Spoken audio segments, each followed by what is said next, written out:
Om Mani Padme Hum, called the Mani by almost every Easterner, and that we, in the Gnosis of Master Samael, know it as the mantra Om Mani Padme Hum. Initially, I tell the students that the Mani is the Lord's Prayer of Buddhism, of the Tibetan Buddhism, of the Chinese Buddhism, of the Hindu Buddhism, the one of Mongolia, etc., etc., etc.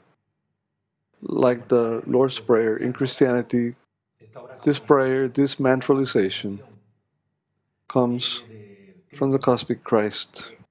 Through us, it is through Jesus, and in the East, it reaches us through Kuan Yin, a manifestation of Avalokiteshvara. The mantra itself contains a very important message, and in its essence is to make a contact with compassion. That we all know that compassion and forgiveness is a characteristic of Christianism, of the cosmic Christ, of Jesus the Messiah. The difference between Christianity and Buddhism is that who represented in later years Christianity in our life died and resurrected among the dead. And this is a very important key. And without diminishing the importance of the Buddha, even though Buddha did not resurrect after death, he's also, in a certain sense, the resurrection of the consciousness itself. A Christ is a Buddha and a Buddha is a Christ. And these are the 2 points of view of Christianity and Buddhism, which are aspects to keep in mind as we sing, as we mantralize, as we pray, as we pronounce, as we assimilate these 4 syllables, Om Mani Padme Hum, or also Om Mani Padme Hum. And we find that the meaning of Om Mani Padme Hum is jewel in the lotus flower. If we are able to capture this with the consciousness, we'll realize the importance of this mantralization. Jewel, spirit, in the lotus flower, that is, in a precious container as the lotus. There is a jewel, that is, in the body we have the soul. In the mind we have the consciousness. And this is what jewel in the lotus flower means. Compassion, we embrace it. The Dharma, we acquire it as we imitate the absolute abstract space itself, which is the multiple perfect unity. Attention to this part, because it is the seed of the mantra, is the Om of the mantra, to comprehend this well, that the Absolute, the Om, the eternal cosmic common Father, I repeat, the Om, the supreme compassion, the good Dharma, the good law, lives in continuous sacrifice for everything created.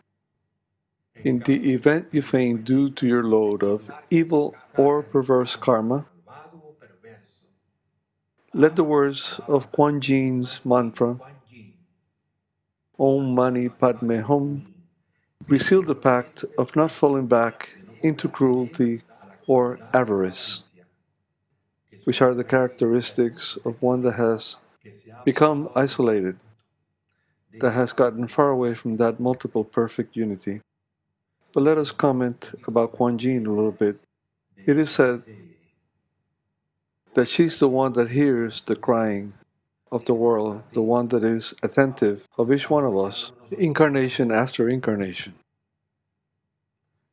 Goddess of love, comparable to all the aspects of the Divine Mother, Ramio, Isis, Tonantzin, Mary, Insoberta, Stella Maris. Kuan Yin is comparable to that part of the divinity with that part of the being which is our Divine Mother. When we recite the mantra rapidly,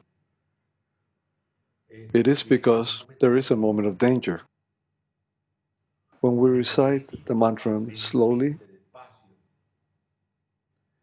is to try and reach spiritual processes, states of consciousness, etc., etc., as if you were in danger and all of a sudden you would pray very rapidly the Lord's Prayer, almost without pausing, asking for the aid, for the protection of the divinity, or as if you were sitting in a meditation chamber here in the West to meditate on the 7 sections of the Lord's Prayer to be able to comprehend its message.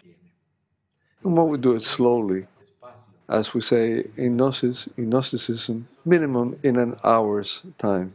And these are the common points between Christianity and Buddhism, always of an esoteric type. The first effect of the mantra is that even if you don't understand it in its deep meaning, is to reach no thinking. The incessant repetition of the mantra empties the mind. Another function that the mantra has is that we could extract the message that is contained within.